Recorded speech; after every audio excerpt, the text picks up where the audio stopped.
Good afternoon. I just wanted to echo everybody else's comments and say thank you for attending Definiti's Retirement Academy, and I'm happy you're here today. My name is Matt Avery, and I've been with Definiti for almost 6 months now. I've been in the industry for 18 years in various roles. I started out in banking and investments and trust custody before moving into the record-keeping realm. For a brief stint there, I was a broker as well, working as a financial advisor for 401k plans, before eventually settling into the TPA space about 6-7 years ago.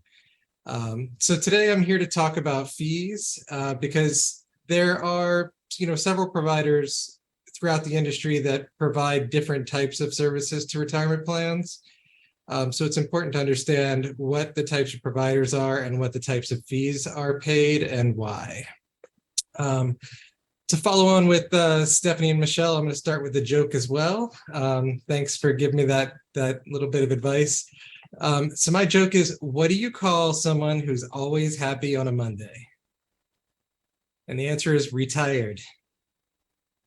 Yeah, because those are usually the ones that are happy to wake up and have nothing to do. All right, so I'm going to get right into this. So with fees, there are certain rules that need to be understood as well, related to ERISA. Service providers are allowed to charge fees that are reasonable for the services they're providing. That doesn't mean they have to be the cheapest provider out there. It doesn't mean they have to be it doesn't mean there's a limit to how much they can charge on the high end as well, as long as that fee is reasonable for what they're providing. And if you as the plan sponsor feel that that fee is reasonable and the service you're getting is incredible, it can very well be a higher fee. But there are certainly discount providers out there that provide very low services for a very low fee. So it is important to always make an apples to apples comparison when choosing your providers, because the amount of the fee isn't the only part of the story. There are other considerations like the value received for those fees and what services you're, are being provided on your behalf. Now, some fees are only allowed to be charged by the plan sponsor, or they can only be paid by the plan sponsor and can't be passed along to plan participants. So it's important to know what those kind of fees are. Settler fees are ones that are considered paid for by the plan sponsor, and it's disallowed to have those fees paid for by the plan participants. So these are the kinds of fees that are involved with setting up the plan, or things like that, things that are non-administrative, non-ongoing, but more about setting up the plan. These might be things like the plan design consultation at the beginning of the relationship when you're starting the plan up. It could also be when you're doing provider searches, looking for a new provider for your advisor or your record keeper. Those things would be expenses that the plan sponsor pays for. If there are any discretionary amendments made to the plan where the plan sponsors would like to amend the plan for whatever reason, that's not a required amendment by law, that would be something that the plan sponsor would have to pay for. And then, of course, if there's any corrections that need to be made to the plan through the EPCRS program or the BFC, or if you're terminating the plan, those are all sorts of expenses that must be paid for by the plan sponsor and can't be passed along to the plan participants to be paid out of the assets. Now, the non-settler expenses are pretty much everything else, the administrative fees, and they're pretty much just, like I said, administrative in nature, pertaining to the ongoing services of the plan. Typical fees you might see for the ongoing services are those charged by the TPA, such as Definiti, the record keeper, such as John Hancock, American Funds, or any of the other sponsors we have here with us on this Retirement Academy. And then there's other things that can be passed through the plan as well, such as audit fees, advisor fees, required plan amendments, loans, things like that. So some portion is paid for by participants and other is paid for by sponsors. There can be a benefit to having the plan sponsor pay those fees, and I'll explain those on the next slide. There are two types of fee disclosures as well. The 408B2 fee disclosure is the one that is provided to the plan sponsor. And that's intended to show all the fees that are paid for by the plan sponsor in terms of plan expenses. The 404A5 fee disclosure is the participant fee disclosure, and this would generally disclose any fees that the participant would be required to be responsible for. If none of the fees, the general fees are passed along to participants through the plan, then the 404A5 can be relatively slim. It generally would include just transactional items like loans, withdrawals, things like that. I see Michelle's back, but I think we'll loop back to her at the very end if we have time. So again, 404A5 is for the participants and 408B2 is for the plan sponsor. Oftentimes, as with Definiti, our service agreement is our 408B2, so it includes all the information of all the fees that we charge, and it's comprehensive, transparent, and has everything on there. So again, the service agreement serves as the 408B2 for our purposes. Now, I mentioned that it may be beneficial for the plan sponsor to pay some of the fees, and this next chart I like because it explains that in a little bit of a better manner that's graphical. So what this is showing is if you had invested $100,000 over 20 years, and your fee, even at 0.25%, which is relatively low, depending on the service provider, you're going to have a lot more income over time than you would if you were at a lower fee, like 25 basis points. So it really does add up over time. And what this is showing here is compared to the 25 basis point portfolio, if you were in the 50 basis point portfolio, you would have $10,000 less after 20 years. And if you're in the 1%, where you're being charged 1% fees for 20 years, you're going to have $30,000 less than if you had only been charged 25 basis points. So the amount that you can potentially gain over time by not passing those fees through the plan or by keeping fees low really does add up over time. Another benefit for the plan sponsor paying is they're tax deductible. So you can deduct the amount that you would pay for fees, on your taxes. So that is a normal corporate expense, and that's something you could save some tax money on. Likewise, you can call it an employee benefit that you're paying all the fees on their behalf. Most employees enjoy knowing that not only are they in a plan that they can save for retirement, but if the fees are low or even covered by the employer completely, that's always an extra benefit. And if you're doing that, I would advise you to say that clearly, that you're covering all the fees. If you're doing it, you might as well benefit from it and have the employees understand that benefit that they're receiving. So getting into the different fee types, there are some different fee types out there, and I apologize for the formatting. There are transactions that can be one-off situations like loans, withdrawals, quadros. Certain service providers will have transactional items for things that don't happen all the time, and I'll talk about those in a few minutes. There are also 12B1 and sub-TA fees. Now, these are a little bit tricky because these fees are usually built inside of the mutual funds that are selected on a given platform. So for example, if you've chosen a particular mutual fund that your investment provider wants to have in the plan because they believe it's a strong performing fund, it could have fees built into that either pay the plan advisor or the record keeper, and depending on the situation. So the sub-TA fee would typically go to the record keeper, the 12B1 typically to the advisor or broker dealer firm.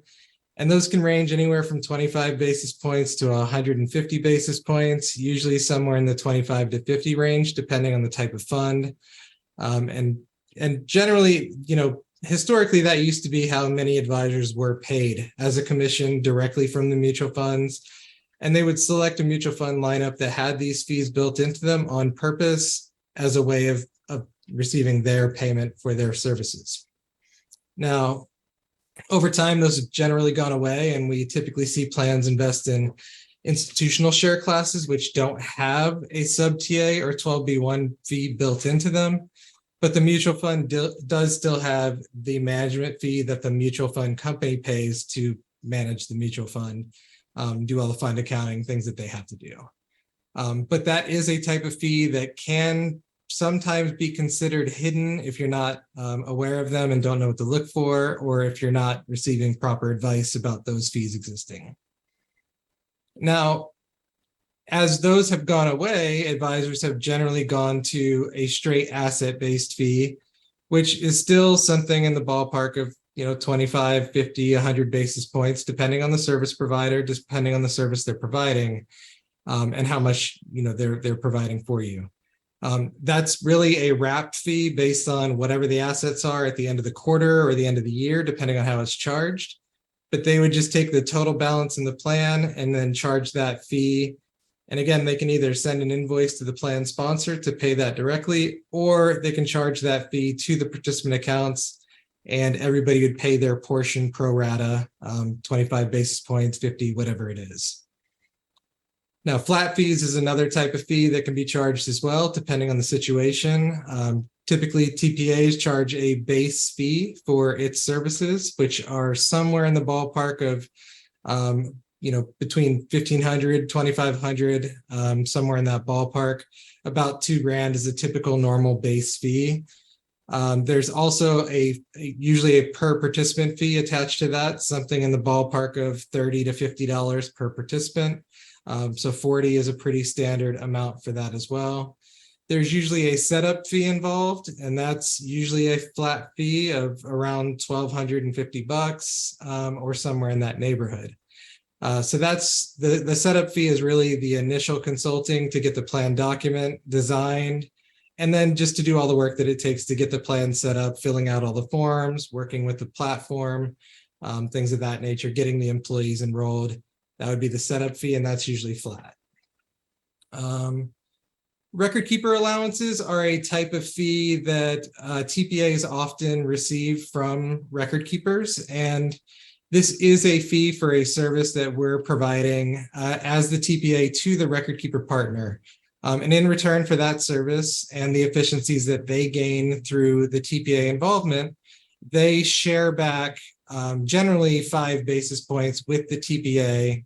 And that's, again, 5 basis points is 0.05% or 5% of 1%, if you want to think of it that way.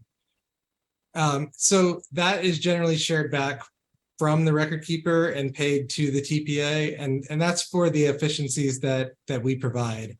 And in talking about that a little bit deeper, because the TPA is performing the plan design work, they're typically helping the plan sponsor with all of the paperwork to get the plan set up. Our implementation team does a great deal of work with the platform to make sure that everything gets set up correctly. So that's why they share that feedback with us. So now we're going to talk about the types of providers. I did already touch on financial advisors a little bit and the services that they provide. Generally, the financial advisor is one part of the three-legged stool. They're typically going to be focused on two things primarily. The first is the investment lineup and choosing and monitoring the investments on the platform. So they're going to review the mutual funds that are on the platform, make sure that they're performing well and in line with other similarly situated mutual funds in a similar asset class. That's really what they're responsible for. Another thing that the second piece is really the consulting part that they perform with the plan sponsor. And in that consulting, they generally will do benchmarking for plan services. And that's to look at the other providers in the mix, such as the record keeper or the TPA, to determine whether our fees or the record keeper's fees are in line with the industry, match up with the services that we're actually providing, and that, it just provides the right value to the plan sponsor for what they need for their particular purposes. That has generally been the financial advisor or the broker's role, to give that sort of consultation. Now, what their fee is, again, some of this conversation is a little nebulous because it sort of depends on what services are being provided. We can see also that depending on the assets in the plan, the fee can vary based on that as well. So if you have a plan that's $1 million and the advisor is charging 50 basis points, that's not very far out of line. Actually, it's pretty typical.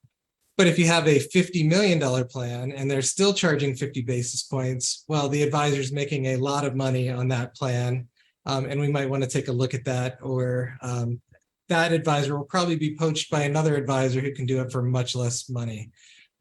In those situations, sometimes the advisors will go to a flat fee model if it hits a certain height in terms of plan assets. But typically it's an asset-based fee somewhere in the range of 25 to 100 basis points. And again, that typically depends on the size of the plan, how much assets are in it, and how many participants. Another consideration other than the participants or the size of the plan is the services provided. So there are many advisors in the industry that are what are commonly called set it and forget it types, which they get the plan set up with the platform and it's on a fixed annuity and they'll receive their fee and they don't really do much of anything from then on, and they just keep receiving a commission for some period of time thereafter. There are other advisors who are far more comprehensive and they provide employee education. They come into the benefits enrollments meetings during open enrollment season. Those advisors may charge a little bit of a premium relative to other providers because they're doing more for the service. So again, in the absence of value consideration, the fee can go, a range from 25 to about 100, 150 basis points. But all of those things need to be taken into consideration to determine whether or not that fee is appropriate or not for the plan sponsor. So record keeper fees is the second part of the three-legged stool, along with the advisor and the TPA. Now, generally what the record keeper is doing is they provide the website, the technology. It's where participants log in to look at their account balance, to download statements, to choose their investment selections, to rebalance their accounts, to request loans, withdrawals, things like that. That all happens on the record keeper's website. Some record keepers have fixed annuity products where they already have the investment lineup selected. Others are considered open architecture, where you can choose whatever investment lineup you want, and that's generally the plan advisor that would choose which mutual funds would be in that plan. So the record keeper would basically track all of that nightly, download all of the prices for the mutual funds overnight for the closing price for the previous day, to provide a daily valuation for each plan and each participant inside of the plan. So the fees that the record keepers receive typically cover all of that. It's the trading activity that goes on overnight when people rebalance between their accounts. It's any transactions that happen when people request loans, withdrawals, things like that. There will be a fee for that. Generally speaking, the overall record keeping fee that the plan sponsor would generally pay for, or the plan participant, if it's passed through, would be somewhere in the ballpark of 60 to 150 basis points. And again, it's entirely dependent on the plan size and how much assets are in it. Some record keepers do charge a flat fee as well. Generally for the smaller plans that don't have a lot of assets, there might be a small setup fee or a nominal base fee for a period of time until the assets grow to such a point that they cover the record keeper's fee. Now, I didn't put it here on the slide, but another important note is that some record keepers are also mutual fund providers, or they have their own fund family that they manage. And in that situation, I don't want to pick on any in particular record keeper, but they might have their own named target date series or their own named stable value fund. I'm going to say, I won't pick on anybody. What they might do is say, if you choose our target date series or our stable value fund, we will give you a discount on our record keeping fee. Now, they get more money because they're managing that mutual fund and get the management fees as well. So they can afford to discount the record keeping fee a little bit to offset that cost. So just something to be aware of. That's often a what people consider a hidden fee if they don't know what to look for, because that the mutual fund fee can be a portion of what's considered as well when a record keeper chooses what their fee will be to the plan sponsor. Just checking my time here. I think I'm running short, or maybe I've got a little bit left. So for the TPA, we have some typical fees to talk about as well. I mentioned we have our setup and consulting fee. That's around $12.50, typical for TPAs across the country. The base fee is generally kind of the gateway to get in the door to start working on the plan. It can also be considered a minimum fee, really.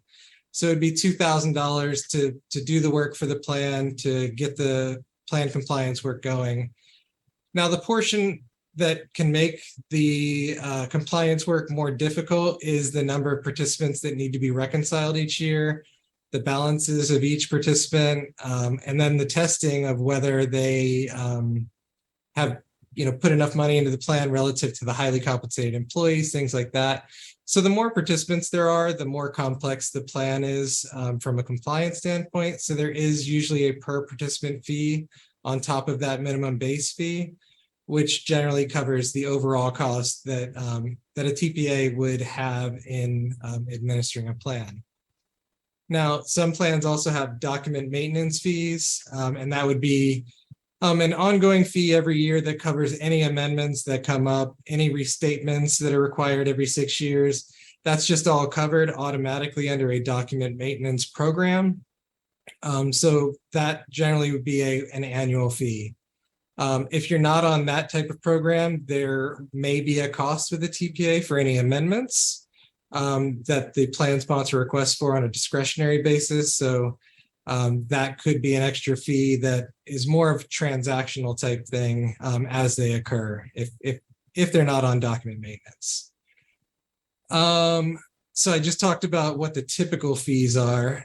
These again can range depending on the provider. There are plenty of discount service providers out there that don't provide much in the way of support, or perhaps don't have a dedicated contact or a one-to-one ratio with respect to having a person that you can call. Maybe they have a 1-800 number for any issues that come up. Definiti, on the other hand, we prefer to operate on a one-to-one basis where, if Michelle is your RPC, you're calling Michelle and she's going to take care of you. And we find that to be a better, more boutique way of helping plan sponsors with their very specific needs, because each plan sponsor does have a different situation that needs to be taken care of. There are potentially other fees as well. TPAs have a number of other fees for situations that may come up.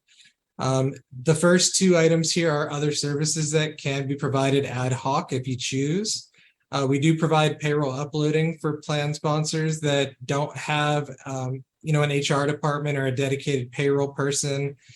They would run their payroll in a normal cycle, and then our team would take those reports and make sure that they get uploaded to the record keeping site, and then also make sure that the ACH is initiated to fund the account. For 316 services, we do have that as well. In that service, we generally will track vesting for new employees that are becoming active participants. We will track payroll to make sure that those are submitted timely if we're not already uploading those ourselves. They will approve all of the withdrawal and quadro requests that come in. And these are all things that take that responsibility off the plan sponsor's plate so that the 316 administrator is effectively handling those on your behalf. There are other fees that may come up as well from time to time. If audit support is required, if the plan is under an IRS or DOL audit, there could be a fee there. If the plan changes record keepers, moving from John Hancock to Principal or American Funds, there would be a fee for that. Typically, there's testing done at the end of the year, but if a plan requires mid-year testing, that could be something as well. So there's a number of other situations for more complex plan design issues that we may have additional fees for, and those are all disclosed on the 408B2 document. The last one, which you could call the fourth leg of the stool, but it's not always required, so I don't always include it in the list, is the CPA or auditor. Now, this is generally required for plans. They're required to undergo an audit if it's a large plan for Form 5500 purposes. And this generally means that plans with more than 100 eligible participants as of the first day of the plan year must undergo an annual audit. So in that situation, the plan sponsor is required to retain an independent CPA firm that will audit the plan and provide that audit to the plan that's attached to the 5500 as well. So auditors typically charge something in the ballpark of $8,000 to $12,000 for an annual audit. If you're with a provider that provides those in bulk, sometimes they can be a little bit cheaper. I've seen as low as $5,000 for an annual audit, but that's because that plan was lumped in with a bunch of others that got kind of bulk pricing. I've also seen auditors charge as much as $18,000 to $20,000 for very complex plans with a lot of participants. And if the plan's records aren't very good, it can cause some extra fees there. So the better those records can be, the lower the fee will be for the auditor. Likewise, the fewer the participants, the better. A plan with 50,000 employees is going to be a little bit more difficult to audit than a plan with 200. For example. So that's a typical fee for the auditors, something in the ballpark of $8,000 to $12,000.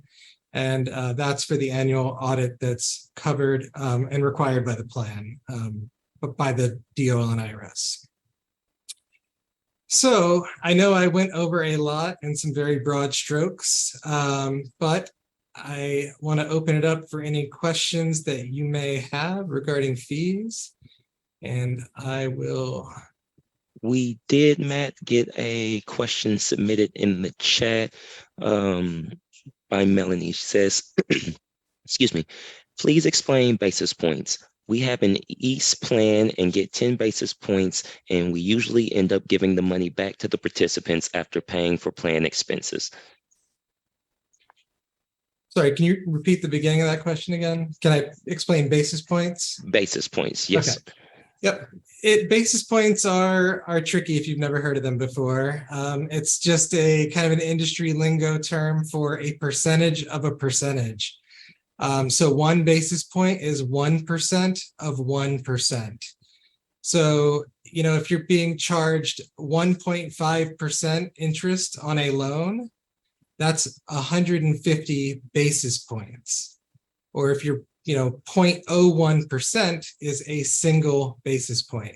So it's a way of breaking down smaller fractions where we typically will talk in 1, 2, 3 basis, 1, 2, or 3% of assets. That would be a relatively huge fee on a normal, let's call it $1 million plan. 1% would be a pretty high fee. So you end up getting down into the fractions of a percent when you're talking about fees that are charged. And it's easier to break those down into just what we just typically call it basis points. So 50 basis points, again, would be half of 1%. And the reason we get that low is, again, because the assets are so high that if you're in whole percentage numbers, the fees would be really high. Now, you mentioned also, Justin, about sharing those fees back. Some providers do share those fees back automatically. Some share a portion of those fees, not all of them. Some providers will discount their flat or base or per participant fees because they're receiving this other fee as well. It really depends. It's kind of, you have to look at your 408B2 and look at it holistically because some providers will do a slightly different thing and you want to compare apples to apples. not only including the fee amount, but also the service provided so that you know what kind of value you're getting for the fee that you're paying. I hope that answered the question. All right. So that was the only question we had submitted via chat for you, Matt. Now, if anyone else has any additional questions now or you think later in the future for Matt, please feel free to submit them via chat now. We'll get those answered for you directly. Have someone contact you. And as well, we want to go ahead and leave about 6 minutes here, and we'll go ahead and have Michelle finish up her presentation. I did want to real quick answer the ease part of that question because some plans Mhm. do have an ease portion built into it, or I think another company calls it a para account. And this is basically an account set up in the plan to capture those fees, and they can be used to pay for audit expenses or other expenses that would normally be passed on to the plan participants. But this fee account can pay some of those types of things. So it can be used for that. You can also, if you choose, allocate that back to all the participants on a pro rata basis as well and give them that extra benefit. But yeah, that is a fee that's just built into the account, and it's intended to be used to pay any of those types of things that do come up. But if the plan sponsor is covering all those expenses, you can, of course, pass those along to the plan participant as well. And thank you for that. And I'll give it back to Michelle for any finish up stuff.